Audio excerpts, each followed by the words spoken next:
Travel along, Catholic pilgrims, for 1 year as we read through St. Faustina's diary.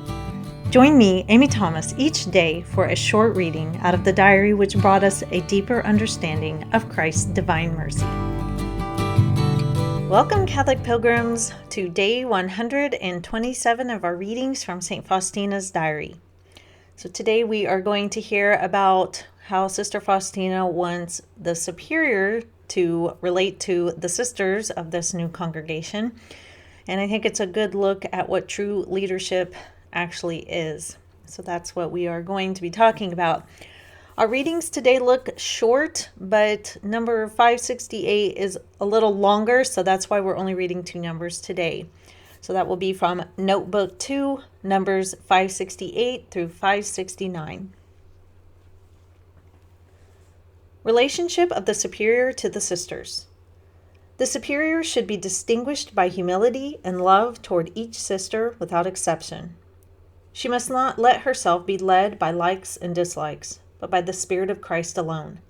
Let her be aware that God will demand of her an account for each sister. She should not moralize to the sisters, but rather set them an example of profound humility and self-denial. This will be the most efficacious lesson she can give her subjects. She should be firm, but never harsh. She should be patient when bothered with the same questions, even if she has to give the same answer 100 times over.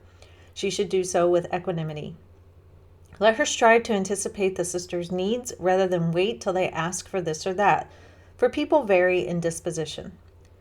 If the superior notices that a sister is sad or is suffering, she should try her very best to help and comfort her. She should pray much and ask for light in order to know how to deal with each sister, for each soul is a world of its own. God has various ways of communicating with souls, ways that are often beyond our comprehension and notice. Therefore, the superior should be careful not to hinder God's action in a soul.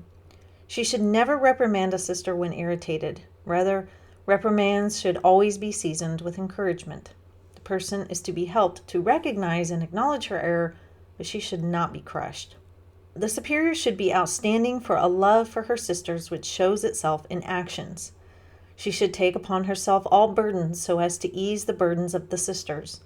She should not demand any services from them. She should respect them as brides of Jesus and be always ready to serve them day and night. Let her ask rather than order.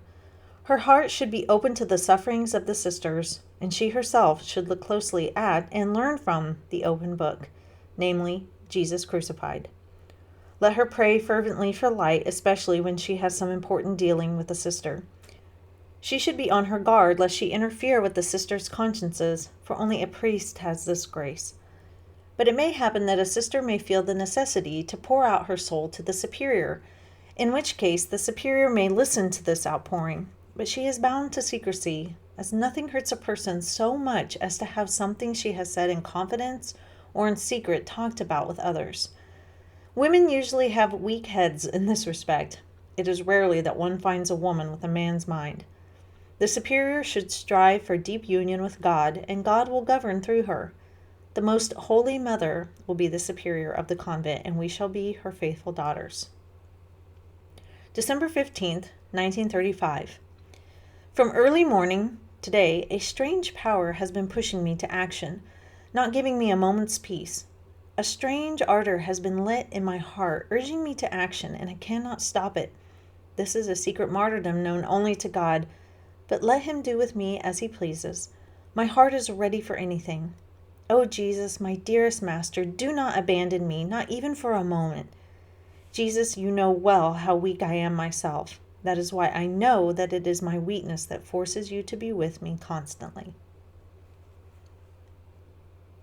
I think one of the things that is plaguing our world, and even in the United States, I see it as something that is a plague there, is this idea that everybody is a leader. Because honestly, nobody wants to not be seen as a leader. Nobody wants to be seen as a follower. Everybody thinks that they have the talent of leadership, and that God has gifted everybody with the talent of leadership. And this just isn't true. Not everybody has the gift of leadership. Otherwise, everybody would be a leader, and who would you be leading? But there's this, bad connotation with being a follower or being somebody who is led. Nobody wants to be viewed as that person, and so consequently everybody thinks that they're great at leadership. But that's just not true, and I think we can see this played out on the world stage. Maybe somebody is a good leader, but once they get the power of leadership, it goes to their head and then bad things happen. In all honesty, there are very few really good leaders. And the way you know a good leader is, are they a servant to those they lead? And I think Sister Faustina lays out here some absolute musts for people who are in leadership, and some absolute musts if you want to be a good leader. She says they need to be able to anticipate needs of other people, of the people that they're leading.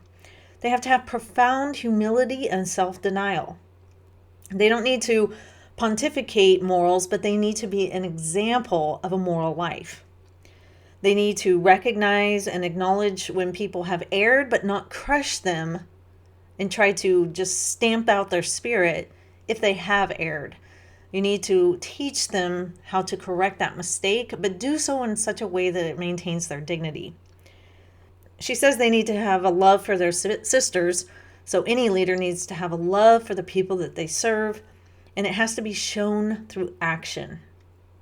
And the leader should ease the burdens of those they lead.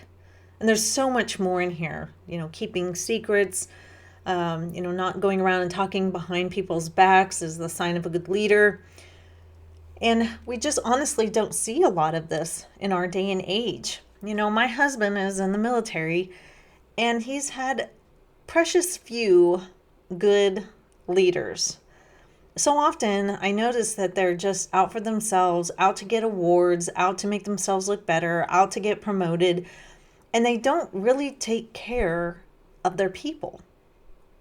And that's something that you have to do.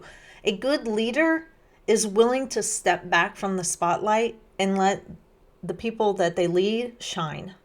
And when they shine, the leader shines. And that's something that we don't understand. It's a kind of a paradox that when the leader steps back out of the light and lets their people shine, the leader will shine. But oftentimes it's the leader who wants to shine, and all the people underneath them that they're leading get kind of left in the shadows. And so, not everybody has the gift of leadership. And something that is so important is to understand that if you are a leader, you are a servant. The people that you lead are not there to serve you. Yes, of course, they're there to do the work, and you're there to make sure it gets done and all that kind of stuff. But you have to serve them as the leader so that they can do their job. That's why you have to anticipate what their needs are. You have to make sure that if they're, sad or suffering, that you recognize that and try to help them. So a good leader will recognize when they need to say, hey, is everything okay? And so when we look around at our government, at leaders of different institutions, so often it's a me mentality, and not a, these are my people and I want you to look at them and I want to serve them as Christ served. And I want to step away from the limelight so that I can help these people rise to the occasion. And I think a lot of people think leadership just means you're the top dog and you've made it because you now are in charge and you have the power, and therefore everybody should listen to you and everybody should do exactly what you want and everybody is there to serve you. And that just doesn't work. All that becomes is oppressive and domineering and totally unhealthy. And I think we can see that played out, especially in the United States and in other countries around the world who have very domineering leaders who are not taking care of their people well. And so truly, not everybody has the gift of leadership. And we need to be okay with that. Not everybody is going to be a leader, and that's okay. Because, like I said at the beginning, we can't all be leaders. Somebody has to do the following and the helping. And so if you are in a position of leadership, really take this to heart. This is a really good list of how a leader should operate.